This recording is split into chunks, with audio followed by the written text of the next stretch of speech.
Boa noite, galera esperta da EJA, canal Educação. Tio Madison com muita arte para vocês. Tudo em paz por aí, meu povo?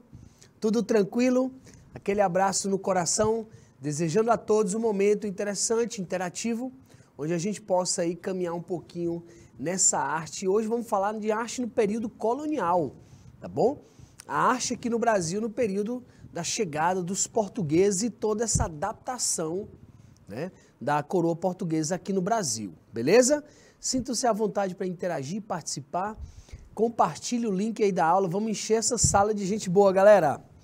Galera de Betânia, Canavieira, Gerumênia, Oeiras e a galera do YouTube. Nosso querido Denilson e Max Samuel Modesto, só artista, galera. Então vamos passear um pouquinho nessa arte do período colonial, tá bom? Lembrando, galera, que aqui no Brasil, a chegada da coroa portuguesa, sobretudo as missões jesuíticas, nós vamos ter a religiosidade alicerçando o teatro aqui no Brasil. Como catequizar os índios? Eles usavam o teatro para catequizar os índios. Então essa arte do período colonial, ela tem esse meio termo evangelizador também, porque é característica como se fosse uma idade média que vem chegando aqui no Brasil. Tá? Uma imposição religiosa, literalmente o catolicismo, né, com todos os seus rituais, vai impor um novo padrão à cultura indígena. E a gente vai perceber que vamos ter uma adaptação em torno desse estilo artístico, tá bom? Então esse é o nosso tema de hoje, galera. Nós vamos conhecer arte no período colonial, apreciar tudo que é feito aí neste momento, tá? Olha aí, uma pintura de Franz Posch, tá? Artista com técnicas já acadêmicas, técnicas neoclássicas. Veja que a pintura, literalmente, parece uma fotografia. Características dos pintores acadêmicos que viriam aqui para o Brasil, né? Assim como Franz Posch, Hercule Florence, o próprio Albert Schout andaram por aqui catalogando esse Brasil, tá? E aí, em meados do século XVII. Século XVII nós já vamos ter ano de 1600. Em 1500 os portugueses chegam aqui. E já vamos ter, olha aí, ó, um padrão arquitetônico, as capelas, né? Ele coloca aí uma capela com um pórtico. Essa entradazinha aqui, ó. Beleza? E as pessoas se direcionando, né, essas capelas. Lembrando que esse processo de colonização, ele utilizou literalmente a religiosidade para poder atrair fiéis, né? Tanto é que essa arte colonial, ela é marcada por essa religiosidade, tá? Olha aí uma escultura. A gente vai olhar essas obras, depois a gente vai falar um pouco, né, sobre esse período colonial. Olha essa escultura do nosso querido Antônio Francisco Lisboa, Aleijadinho, Cristo no Horto das Oliveiras. E aqui do lado esquerdo do vídeo, nós vamos ter uma pintura da Negra do Costa do Ouro, feita por Albert Schout. Observem, galera, que a pintura é uma pintura idealizada, assim como a escultura também é idealizada. Características artísticas que chegam aqui no Brasil, tá? Com uma intenção bem interessante. A religiosidade na escultura, com características já até tendendo para o barroco, e na pintura, os grupos étnicos que estavam por aqui. Então, Albert Schout, esse pintor holandês, tá? Ele é um pintor holandês, ele veio para o Brasil catalogar esses grupos étnicos. Olha aqui, a criança com uma espécie de papagaio nas mãos. Na mão esquerda ela segura um papagaio, na mão direita um milho. E a gente tem aqui uma negra belíssima, né? Bem forte ela, tá? com uma cesta de frutas na mão direita. Fauna e flora, o clima, a proximidade do mar. Veja que todas essas características da pintura de Albert Couch, ela precisa de uma técnica. E essa técnica é acadêmica. Beleza, galera? Então nós vamos perceber que aqui no Brasil vão chegar vários artistas com características acadêmicas. Olha aí nosso querido Jean-Baptiste Debré. Ele pintou o Castigo de um Escravo. Observe mais uma vez a vegetação. Olha lá as frutas contrabalanceando aqui um peso harmônico desse chicoteamento, né? Castigo de escravo. Aqui nós temos o carrasco, né? Literalmente aí. Veja que a roupa dele é colorida. Isso denota que ele é uma pessoa importante dentro dessa fazenda aí. Geralmente as roupas coloridas eram para as pessoas com maiores regalias, né? E no caso aí ele é um carrasco. Mas veja que o artista Jean-Baptiste Debré, ele está preocupado ou interessado nesse sistema, digamos assim, de politização que o Brasil entrou no começo, né? Literalmente, os castigos eram impostos de forma muito violenta. Como eu falei para vocês, parece que a Idade Média chega aqui no Brasil com essa colonização. Uma imposição cultural e violência, né? Literalmente. Tá? Essa história da chegada dos portugueses ao Brasil sempre ela é muito romantizada. Nós sabemos que o couro comeu, né? Chicotes, castigos dos mais severos, enfim. Agora observe que aqui no Brasil os artistas acadêmicos estão apresentando técnicas para os artistas brasileiros que até então não eram acadêmicos, eram autodidatas. Aqui no Brasil tínhamos artistas, mas sem essas técnicas neoclássicas, técnicas acadêmicas, tá? Jean-Baptiste Debré, sem sombra de dúvida, foi um dos grandes nomes desse Brasil colonial. Beleza, galera? Perceberam que a imagem, ela chama a gente para um passeio em perspectiva. No caso aí, olha, a pessoa com maior destaque, maior importância na tela está bem maior do que os demais. Os menos importantes, eles colocam de uma forma menor. Isso é chamado de perspectiva hierárquica. Você valorizar o primeiro plano, né? Veja aí que temos 3 grupos de pessoas, ó. O açoitador aqui, o outro que está ali amarrado à árvore e aquele grupinho lá atrás. Então esse jogo de tamanhos gera profundidade. Isso é uma técnica. Então, a maioria dos artistas que chegaram aqui no Brasil, vindo com as missões artísticas, né, traziam várias técnicas. E essas técnicas são técnicas neoclássicas, baseados nos estudos da Grécia e da Roma. Ok, galera? Olha aí a primeira missa no Brasil. Uma das pinturas mais famosas dessa relação de catequização e da chegada dos portugueses aqui ao Brasil. Então, Vitor Meirelles, ele não estava aí nessa obra, nesse dia, né? Mas ele criou uma ideia de pintura histórica, tá? Para essa primeira missa realizada aí no Brasil. Observe que, literalmente, o artista cria uma sensação triangular, ó,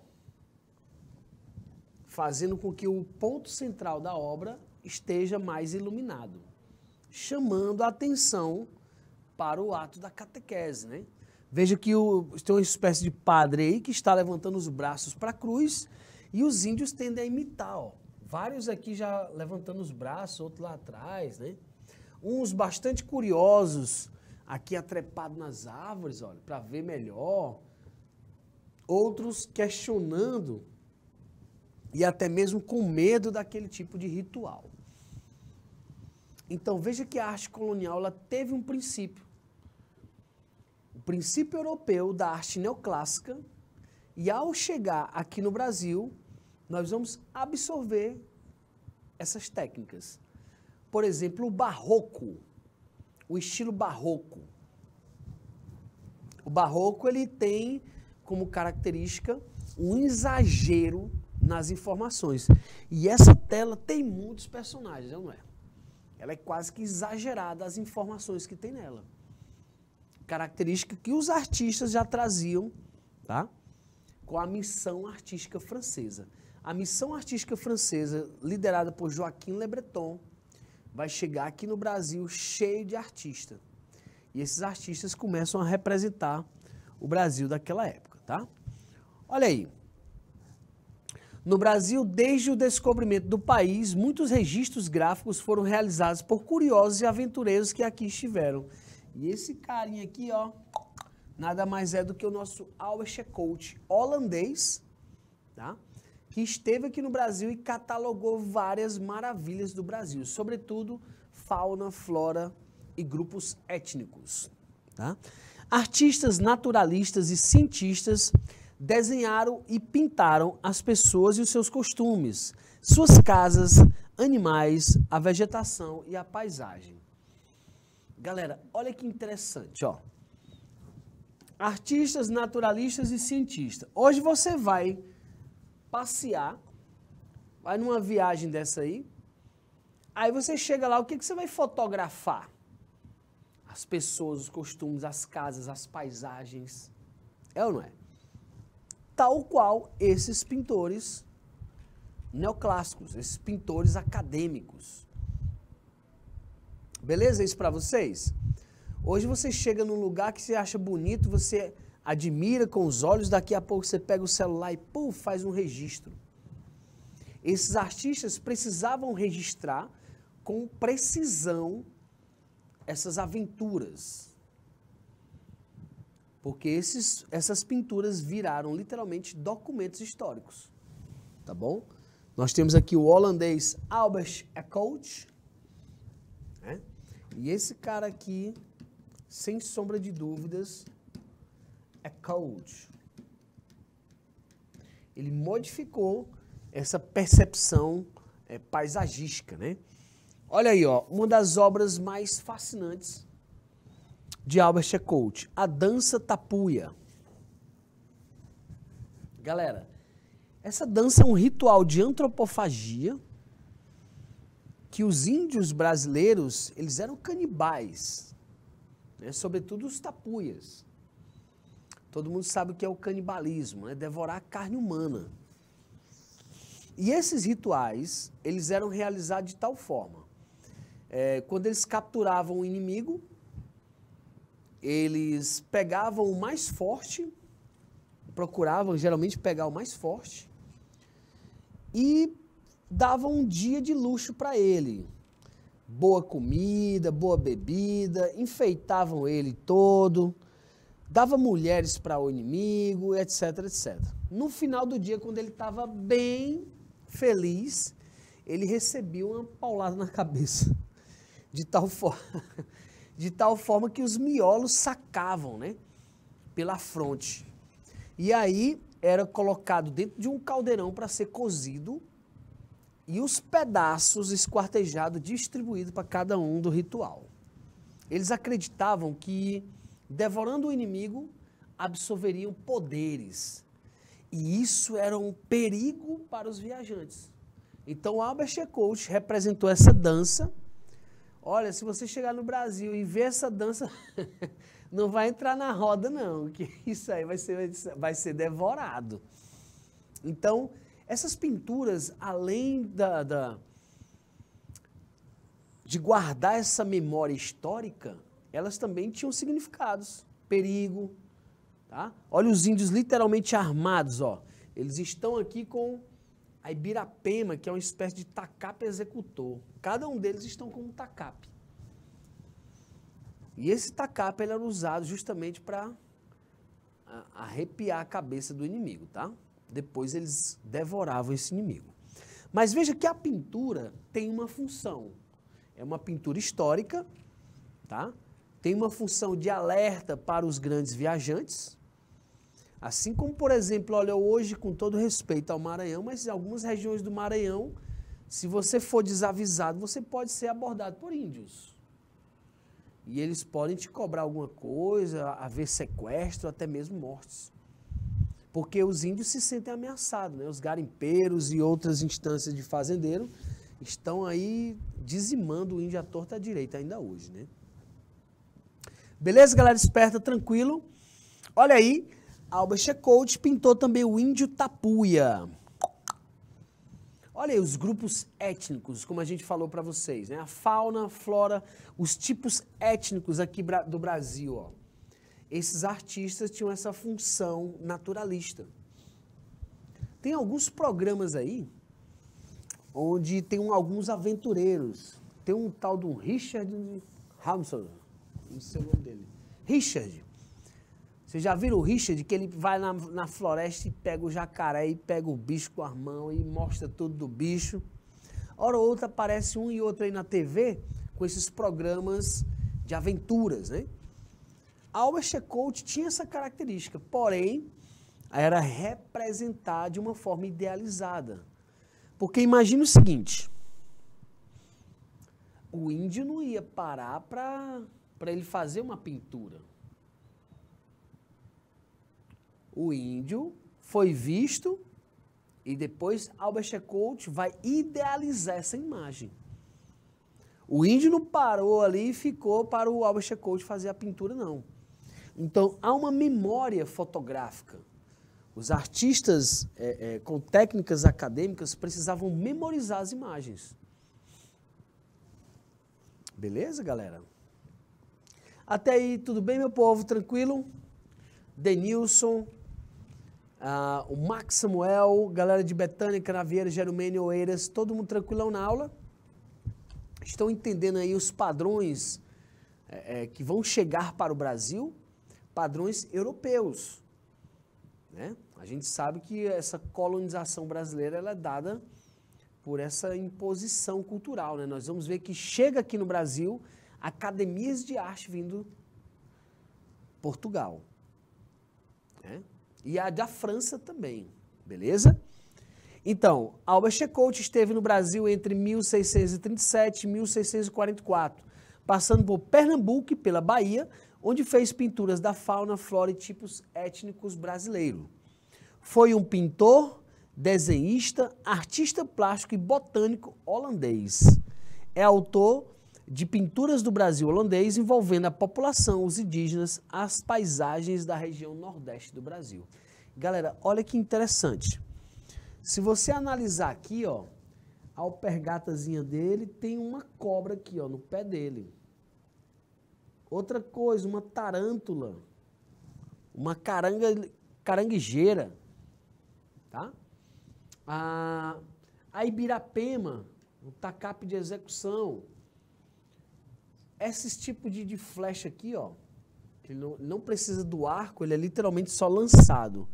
E uns tipos de fruta aqui, o amendoim, né? E essa outra frutinha aqui que deve ser, não sei se é uva, mas enfim, fauna, flora, o clima. Olha lá, o climazão parece que vai cair uma chuva mais tarde, né? Os pintores tinham que ter essa precisão ao representar as paisagens, porque essas pinturas são literalmente obras históricas, né? Pinturas fotográficas. Olha aí, Mulher Tupi com a Criança e a Mameluca também de Albert Echols. Vejam técnicas, galera, neoclássica. Olha, se você olhar aqui para a Mameluca, ela parece uma coluna grega, ó. Ele dá esse drapeado nos panos para ficar, dar esse movimento, né? Veja que mais uma vez, ele coloca ali, ó, caju, vai chover, é ou não é? Olha um preazinho bem aqui, ó. Fauna, flora. E observe também que lá atrás há um desmatamento já, ó, para as plantações. Olha que interessante. Aqui na mulher com a criança, a mulher tupi, veja que já tem a casa grande, né? Olha aqui um sapo no cantinho, ó. A bananeira, fauna, flora, grupos étnicos. Beleza, galera? É muito top o Albert Eckhout, não é? Agora veja que as índias não iam parar para ficar lá pousando para fotografia. Há uma pose fotográfica, vocês observam? Deixa eu colocar esse termo aí para vocês, ó, pose fotográfica. Só que esse processo aqui da pose fotográfica é uma técnica de enquadramento, né?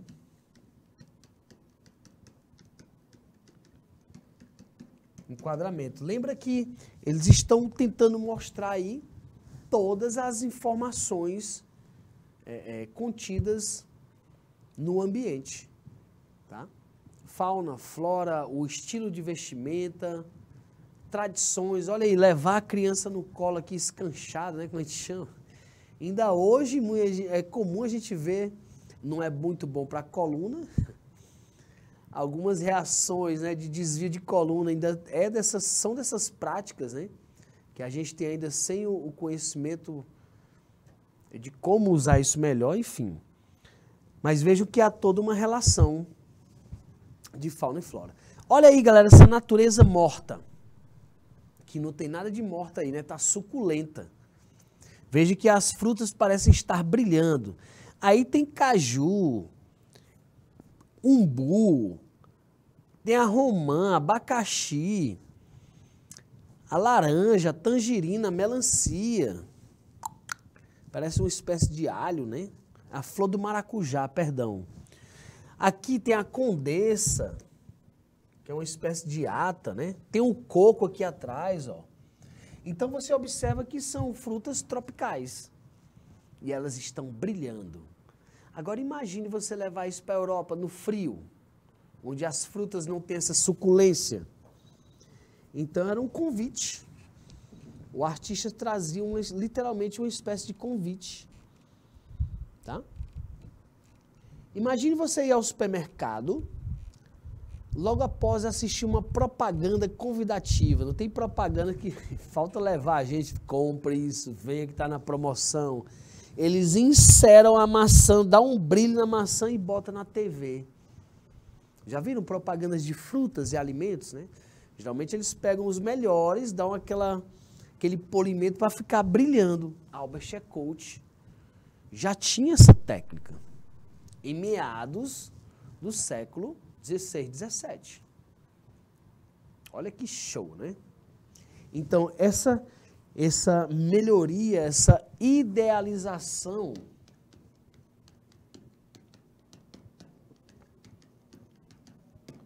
é uma característica das pinturas neoclássicas, das pinturas acadêmicas que vão chegar aqui no Brasil. Tá bom?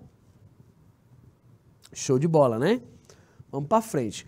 Olha aí, Hercule Florence com a habitação dos Apiacás sobre o rio Arinos.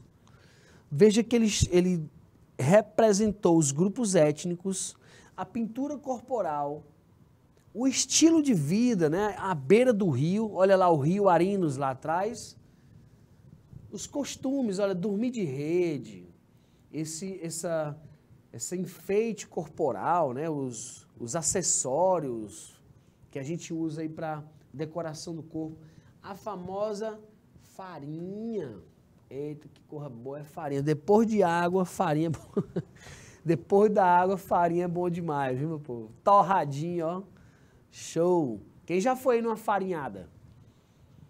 Eita, pé de farinhada é gostoso demais, é ou não é? Farinhada é muito bom. Tá aí uma farinhada aí, ó. A galera tá pisando ali no pilão. Veja que temos grupos étnicos diferentes. Isso marca uma cultura indígena brasileira, sobretudo a cultura santarém, onde eles se harmonizavam ao invés de guerrear, né? Algumas tribos indígenas no Brasil guerreavam, outras se organizavam para não guerrear, beleza? Faziam elas se unir contra os inimigos. Beleza, galera? Show de bola, né? Agora percebam que as margens dos rios geralmente são habitados por esses povos no princípio, né? Seja no Egito, na Mesopotâmia, seja aqui no Brasil, beleza? Olha aí, Jean-Baptiste Debré com os vendedores de capim e leite. Galera, mais uma vez a perspectiva. Eu vou colocar essa linha aqui no meio da tela para vocês verem como eles buscam sempre um equilíbrio harmônico. Olha, nós temos 4 vendedores de leite, ambos com roupas coloridas, denotam uma certa profissão com regalias, né, digamos assim, com menos duro, digamos assim, mais favorecidos. Enquanto o vendedor de capim tem apenas a roupa branca. E vejam que lá ao fundo ele coloca mais 2 e mais aqui ao fundo um 4º elemento. Então ele equilibra a imagem. Isso, ele equilibra a imagem, dando esse peso visual, tanto para a direita quanto para a esquerda. Agora veja que eles enaltecem os vendedores de leite. São maiores do que qualquer um dos outros vendedores de capim. Interessante que se não tiver capim, não tem leite. Aí qual é? Quem é mais importante aí, né? Vejam que ele traz a questão cultural. Essas roupas coloridas eram para pessoas que tinham certas regalias, né? Certas, digamos assim, não sofriam, como é que eu chamo, galera? Não sofriam os castigos e recebiam em troca dos seus trabalhos. E é muito comum ainda hoje a gente ver vendedores de leite. Antigamente passava de bicicleta com a leiteira amarrada. Hoje é de moto, né? As motinhas lá cheias de leiteira. Interessante isso, né? Antigamente eu lembro também que a minha mãe ia para umas reuniões para receber um ticket de leite. O leite era distribuído gratuitamente. Hoje é caro para dedé. Quem está tomando leite hoje é rico, né? Porque está caríssimo. É ou não é, galera? E aqui no Brasil nós tivemos essa fartura já, tá? Então, vendedores de capim-leite de Jean-Baptiste Debré. Nas cidades, o capim era necessário para a alimentação do gado bovino, de cavalos e de mulas. Era o combustível da época. Tá bom, galera? O combustível da época. Olha aí os negros serradores de tábuas, Jean-Baptiste Debré. Veja que há um aspecto crítico e, ao mesmo tempo, mostrando quem criou o Brasil, né? Que foram os escravos, sobretudo africanos. Né? Há uma crítica ao desmatamento. Veja que lá atrás há uma ausência da floresta e as árvores estão aqui, ó, virando casas e palácios, né?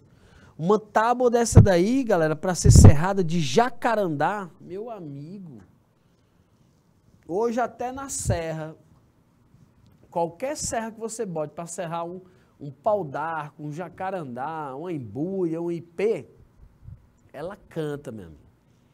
Porque é madeira dura, madeira de lei. Hoje é usado em instrumentos musicais, instrumentos caríssimos, né? Que usam jacarandá, ipê, pau-ferro, né? E está escasso. Olha, uma linha dessa daí, dessas dimensões aí, ela é um absurdo. Um absurdo. Beleza, galera esperta? E outra coisa, olha as condições de trabalho. Sem luva, sem capacete. Se uma tábua dessa quebrar aí, esse primão aqui que está embaixo aqui já era, hein? Porque não tem para onde correr, não. Então há uma crítica também a esse trabalho escravo da época. O castigo, as condições de trabalho. É, galera? Beleza? Isso ainda hoje reflete na nossa cultura, gente. Tem pessoas que escravizam, tem pessoas que gostam de colocar domínios, né, em outras de uma forma muito severa, marcas desse processo ainda. Galera, como eu falei para vocês, na pintura neoclássica o artista tem que deixar claro a mensagem. Os artistas valorizam a ordem visual, como se os elementos que compõem a obra estivessem organizados para sugerir calma e racionalidade. Então, a pintura neoclássica ela é estudada academicamente, tá bom? Olha aqui, as vestimentas de ministros e secretários do Estado, 1826. Lembre-se que 1826, século XIX, a gente já tem lá as luzes, né, da Revolução Industrial. Então, olha esse material, os tipos de vestimenta, né? A ordem visual e essa ideia do fardamento, antigamente era algo muito específico aqui no Brasil. Fardamento militar, o fardamento dos ministros. Hoje a maioria das pessoas usam terno, blazer, né? Mas olha aí mais uma vez a ordem visual. Temos dois personagens de um lado, dois personagens do outro. Só que esse aqui carrega uma espécie de malote, né? E esse outro vem com uma espécie de malote e tem um cavalo ali dando mais um peso à esquerda. Mostrando que no Brasil, nosso carro, nosso transporte, assim como na Europa como um todo, né? Eram os cavalos. Olha, você tem uma ideia, a cidade de Milão, as ruas fediam a cocô de animal. Porque não tinha saneamento básico, né? E os animais defecavam pelas ruas. Então as ruas literalmente eram fedidas, né?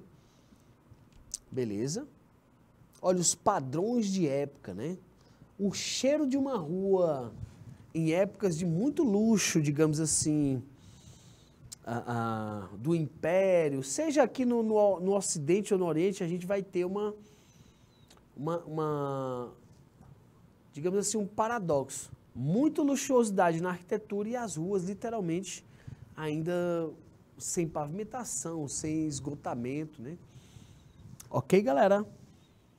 Olha aí, Juan Moritz Rugendas. Esse cara também foi muito importante, porque assim como o Albert Eckhout, ele veio representar, né, a nossa fauna, a nossa flora, os pássaros, sobretudo essa vida mais próxima ali das beiras dos rios, tá? Nós vamos ver aqui nessa pintura, olha, bem interessante ela, que ele representa um rio. Tá, aqui nós temos um grupo indígena aqui, outra acolá. O rio vem nessa direção, ó, tem um barquinho aqui, e veja que aqui ele botou jacaré, cobra, sapo. Aliás, perdão, o jacaré está desse lado aqui, ó. Mas é uma obra inacabada. É uma obra inacabada. Mas ele tentou catalogar a quantidade de animais e vegetação que ele viu naquela região. E os rios antigamente eram o quê? Eram as hidrovias, né? Eram as ruas de água. Tá? Então, a forma como esses desbravadores chegam aqui no Brasil, literalmente, são por esses rios de água. E aí vamos trazer para o nosso dia a dia. Ah, tio, eu adoro tirar uma fotografia quando eu estou na beira do rio, né? Quando eu estou ali vendo uma paisagem legal. Heranças culturais, galera. Aqui no Brasil andaram diversos aventureiros. Juan Moritz Rugendas, Hercule Florence, Franz Pouch, Albert Eckhout, vários nomes, né, de artistas que andaram por aqui catalogando o nosso Brasilzão. Beleza? Olha aí a capoeira, também Rugendas. Mais uma vez, flora, fauna não, né? A flora está bem destacada ali, ó, com essa tia aqui e a cesta cheia de abacaxi na cabeça. Ali o coqueirozinho, ó, cheio dos cocos. Ao fundo, uma capela num lugar mais alto para chamar a atenção. Característica lá da Grécia. Se você for pegar na Grécia Antiga, as acrópolis eram os locais mais altos da Grécia. E geralmente tinha um templo que servia também como função militar. Ok? Veja a abertura triangular das pernas dos capoeiristas, ó, dando equilíbrio à imagem. Olha aqui esse triângulo aqui ao centro, ó, como se estivesse ali compartilhando uma feijoadazinha, né? Olha a hierarquia, onde esse tiozão aqui do meio, ó, ele está mais alto que os demais, né? Está recebendo a comida primeiro ainda, possivelmente o mais velho. Um respeito que eles trazem, né, os africanos e índios sobre os mais velhos. Uma coisa bem interessante o tratamento na África das crianças para com os mais velhos. É muito respeitoso e saudoso, né? Aqui no Brasil, hora ou outra, a gente tem um abandono dos nossos idosos, enfim. Ok, galera? Outra coisa interessante, a ordem estética, a capoeira, era uma manifestação com influências africanas, lógico, né? Transformada aqui no Brasil numa dança-luta. É uma espécie de dança-disfarce. Então, ela tem também um perigo aí. Ó, se você vê lá, estiver chegando, tiver um jogando capoeira, não entre muito não, que a perna roda, meu amigo. Assim como a gente mostrou agora há pouco o jacaré, a cobra que tem no rio, o capoeirista, o índio armado. Então, essas pinturas, elas tinham toda essa relação, tá? De preocupação, preparação. Tá bom, galera? Show de bola? Olha aí, a missão artística francesa, galera. Então, em 1816, né, a proposta da missão artística seria seguir o modelo de uma escola de vanguarda francesa. Foi criada a Academia Imperial de Belas Artes e para lá foram muitos jovens artistas brasileiros. Nas aulas, eles recebiam instruções de tratamento de técnica e sugestões para suas pinturas, adotando um padrão estético estrangeiro. Então, a missão artística francesa, nós vamos criar a Academia Imperial de Belas Artes, e lá os artistas começam a receber esse tratamento técnico, tá bom? Existia um compromisso de passar a ideia de beleza e harmonia defendidos pela academia. Artistas que seguiram esses modelos de representação e normas são denominados de artistas acadêmicos. Então, os artistas brasileiros que eram apenas autodidatas começam a receber tratamento acadêmico. Olha aí o nosso querido Vitor Meirelles, como a gente viu agora há pouco, ele recebe o tratamento acadêmico e vira um artista com características acadêmicas. Beleza, galera? Muito show, né? Olha aí, Coração de Dom Pedro II, por Manuel de Araújo Porto Alegre. É uma pintura interessante porque ele representa tanto a arquitetura quanto os padrões estéticos da coroa portuguesa, né? Vestidos muito luxuosos, sedas refinadas, a coroa em ouro, enfim. Padrões estéticos da nova realidade. Nosso querido Almeida Júnior, também desenhista e pintor brasileiro, da segunda metade do século XIX, entrou na Academia Imperial de Belas Artes e olha aí a noiva, galera. Olha que pintura linda, parece uma foto. Né? Parece uma foto. Agora veja que tem padrões de idealização, ela está muito bem arrumadinha. Como é que eu vou representar o meu país se eu não arrumar tudo direitinho? Então a Academia Imperial de Belas Artes, ela começa a trazer esses padrões estéticos europeus para o Brasil começar a ser mostrado até para o mundo. Olha aí, Belmiro de Almeida, a Rufus. E é uma pintura, galera, literalmente com técnicas fotográficas, né? Parece uma foto. Hoje é interessante que você não precisa pintar assim para ser artista, você pode pintar à sua maneira. Mas antigamente você era considerado artista somente se você passasse por uma academia de arte. Ok, galera?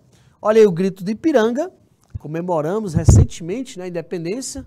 Pedro Américo, pintor, tá? Veja que há uma idealização aqui, ó, de um coração. O Dom Pedro aqui está aqui, ó, bem destacado no primeiro plano, independência ou morte, né? Olha aqui o o boiador, né, o vaqueiro aqui, meio que assustado com aquela relação, mas ele coloca o regionalismo. O Brasil começa a ser mostrado com novas características artísticas, tá? Olha que interessante, né?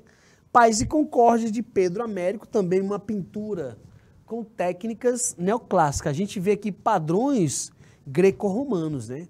Uma arquitetura que alimenta padrões de Roma e Grécia, a mitologia também, né? Paz e Concórdia. Beleza, galera? Temos uma questãozinha aí para a gente resolver, para a gente fechar essa aula de hoje, tá bom?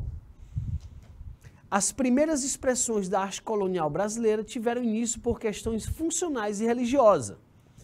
Essas manifestações podem ser observadas principalmente na... E aí, galera? Letra A, arte em ouro. Letra B, música sacra erudita. Letra C, arquitetura e escultura.